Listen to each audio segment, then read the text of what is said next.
Nós voltamos a falar sobre a prisão do empresário Eike Batista. Sites de diferentes lugares do mundo estão falando sobre a volta dele ao Brasil. A gente lembra, ele foi levado pela Polícia Federal logo ao chegar ao Aeroporto Internacional Tom Jobim, no Rio de Janeiro. Então, sobre esse assunto, vamos chamar a nossa correspondente Luísa Belchior, que está em Madrid. Boa tarde para você, Luísa. Conta pra gente o que a imprensa internacional está divulgando sobre esse assunto.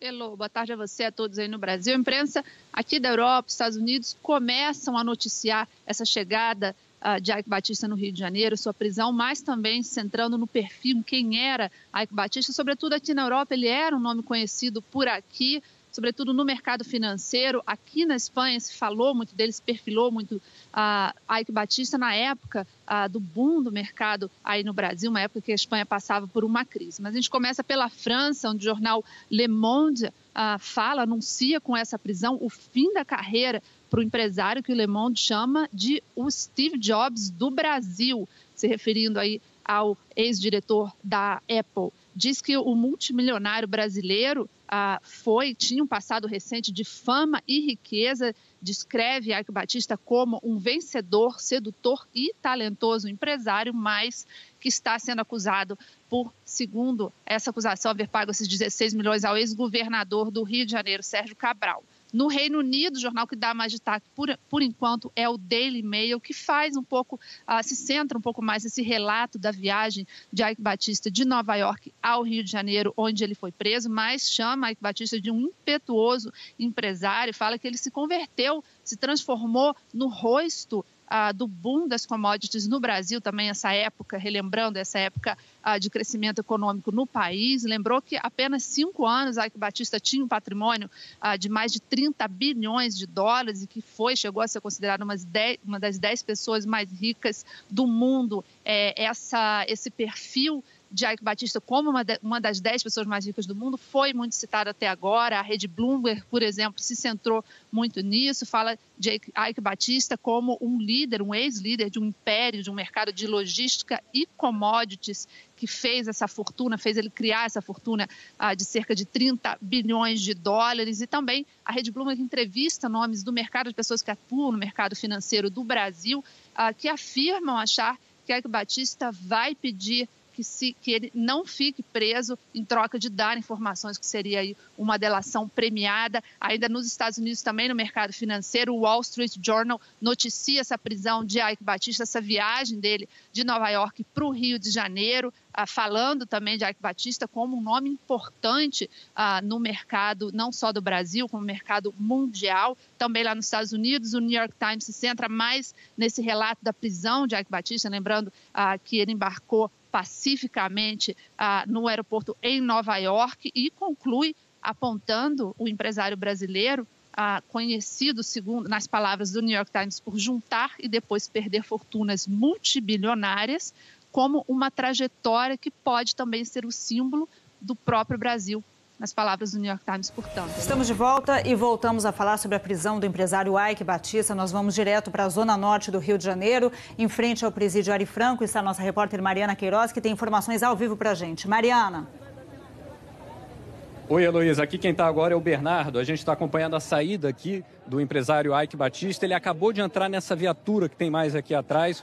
É uma viatura da Secretaria de Administração Penitenciária. Ele saiu agora há pouco e vai se deslocar aqui do presídio de Ari Franco, fica em Água Santa, na Zona Norte. Ele está saindo agora aqui e está sendo encaminhado para Bangu, que é na zona oeste da cidade. É uma viagem longa até lá. A informação que a gente tem, primeiro, é de que ele deve estar indo para a penitenciária Bandeira Estampa, que é dentro do complexo de Jericinó, seria Bangu 9, mas ainda não está confirmado pela SEAP se é para lá mesmo que ele está indo. De qualquer maneira, ele está sendo encaminhado agora para Bangu. Ele chegou aqui pouco depois das 11 da manhã.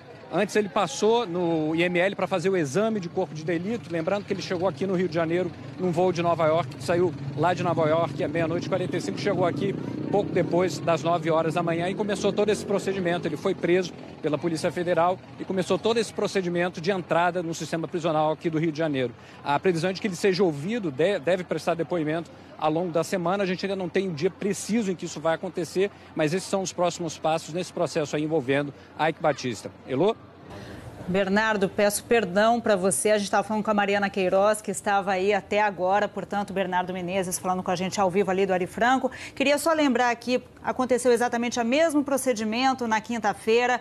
As 4 pessoas que foram presas na quinta-feira, quando foi deflagrada a Operação Eficiência, o Flávio Godinho, o Álvaro Novis, Thiago Aragão e Sérgio de Castro também passaram pelo Ari Franco e depois foram levados para a penitenciária de Jericinó, mais conhecida como Bangu, e a gente tem informação, portanto, de que ele vai agora para Bangu 9, é uma das unidades dentro desse complexo prisional do Rio de Janeiro. Muito obrigada, Bernardo. Qualquer novidade, chama a gente aqui. E sobre os próximos passos jurídicos a respeito da prisão de Eike Batista, eu vou conversar agora com o advogado criminalista Diogo Tebet. Olá, Diogo. Primeiro, eu queria entender um pouquinho, a gente mostrou aqui ao longo dessa manhã a prisão de Eike Batista assim que ele chegou ao Brasil. Ele passou pelo IML e foi levado para o presídio Ari Franco, na zona norte do Rio de Janeiro, que é um presídio que abriga criminosos, presos de crimes federais, tem perfil parecido ali com o Eike Batista, são detidos provisoriamente e sem ensino superior, né? A gente viu agora a informação da nossa repórter Mariana Queiroz, que está lá no Ari Franco, de que ele deveria ser levado, a informação ainda não foi confirmada oficialmente, mas para Bangu 9. Ou seja, é prerrogativa da Secretaria de Administração Penitenciária escolher onde vai colocar o detento, tendo ele ou não ensino superior? Boa tarde, Luísa. Realmente, o presídio de Ari Franco é uma triagem feita por todos os detentos que ingressam no sistema penitenciário do Rio de Janeiro. É feita, após essa triagem, o deslocamento, o alocamento dos detentos de acordo com o seu perfil. No caso de se possuir ensino superior completo, isso encaminhados a Bangu 8. Se são de alguma facção, se são envolvidos com algum tipo de crime de tráfico de drogas, por exemplo, são direcionados a outras unidades. A unidade prisional que tem o perfil, no caso do Eike Batista, seria realmente o Bangu 9, uma unidade onde não há presos de facções, não são presos, pelo que se tem notícia, pelo menos, de perfil violento, pessoas que tem esse perfil dele, não tem perfil de ensino superior completo, mas não pertence a nenhuma facção de tráfico de drogas. Agora, fala-se muito, claro, ele é uma pessoa que tem muitas informações, uma possibilidade de acordo de delação premiada. O fato dele ficar junto com outros presos nessa mesma operação, a gente sabe que em Bangu 9 está um outro preso nessa mesma operação, Álvaro Novis, isso daí influencia de alguma forma? Ele pode ficar junto com esses presos? O ideal que não tivesse contato, mas também é uma especulação, né? Caso ele venha fazer uma colaboração premiada, não se ter contato com outros possíveis delatados. Agora, é de se lembrar que na operação antecedente, na Operação Calicut, havia um dos assessores do ex-governador Sérgio Cabral recolhido na mesma cela que ele, que se tem notícia, né? E parece que houve um entabulamento de uma delação premiada. Evidentemente, se a defesa dele optar por uma colaboração premiada, é de se ter o mínimo de respaldo da própria integridade física dele, separado dos possíveis delatados. Mas, de novo, é uma especulação do que possa vir a ser desenrolado, né? Pois é, ele está preso provisoriamente, uma prisão preventiva, não tem prazo. Então, ele fica à disposição, nesse momento, também da Polícia Federal. Como é que funciona isso? A gente sabe que o depoimento dele pode acontecer a partir de hoje, a qualquer momento? Correto. Ele encontra-se preso preventivamente. Há uma investigação ainda em andamento, não há nenhuma denúncia, até onde se tem conhecimento, né? Ou seja, o Ministério Público Federal ainda não apresentou acusação criminal contra ele nem contra qualquer um dos envolvidos na Operação Eficiência. Há ainda a investigação desenrolando.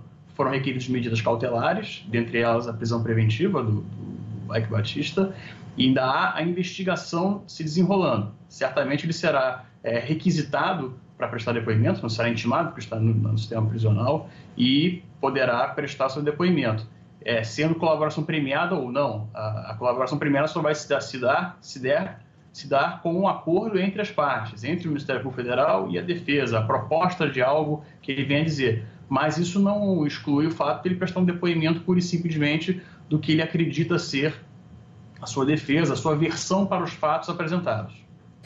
Pois é, no ano passado, Eike Batista chegou até espontaneamente a prestar depoimento na Operação Lava Jato. A gente sabe que essa Operação Eficiência é um desdobramento da Lava Jato no Rio de Janeiro. Ele falou sobre outros assuntos mais relacionados à Petrobras. Dessa vez ele vai falar mais sobre a cúpula do PMDB, são acertos que eram feitos mais localmente no Rio de Janeiro. Quem trabalha na força-tarefa da Operação Lava Jato, a Operação Mãe, que acontece lá em Curitiba, pode também requerer depoimentos nesse momento? Se houver uma investigação em andamento e quem conduz a investigação em Curitiba entender que o depoimento do Eike Batista é relevante, poderá também requisitar um depoimento. Agora, o que eu acredito que venha acontecer é, caso ele preste um depoimento relevante e que englobe outros fatos que não só os que estão em apuração aqui no Rio de Janeiro, nada impede que possa haver um compartilhamento desse testemunho dele para a força-tarefa de Curitiba. Não haveria necessidade específica da vinda de um dos membros de Curitiba para cá ou a requisição dele para lá. Poderia haver um compartilhamento, mas, de novo, dependendo do que ele vier a prestar depoimento, o que ele vier a dizer e se vai efetivamente se apresentar como um colaborador premiado, no caso. Ele pode tão somente prestar o seu depoimento, ficar em silêncio, também é uma opção que se apresenta para ele. Agora, doutora, rapidamente, só para encerrar, a gente viu que o Eike Batista desceu da aeronave ali, antes de todos os outros passageiros, ele não foi algemado. Essa é uma escolha também, isso é negociado com a defesa. Como é que acontece geralmente isso? Não, essa é uma determinação do Supremo Tribunal Federal, através de uma súmula vinculante, ou seja, uma decisão do plenário que já foi consolidada, de que não cabe a colocação de algemas em pessoas que não apresentem risco de resistência, de fuga ou a integridade dos policiais envolvidos na captura. Então, as algemas não são opcionais ou negociadas, elas só são implementadas no caso de resistência e física do capturado, no caso. Então, a colocação de algemas é excepcional. Então, foi exatamente o que aconteceu. Ele estava se entregando. Queria agradecer demais a sua participação aqui no Jornal da Globo News.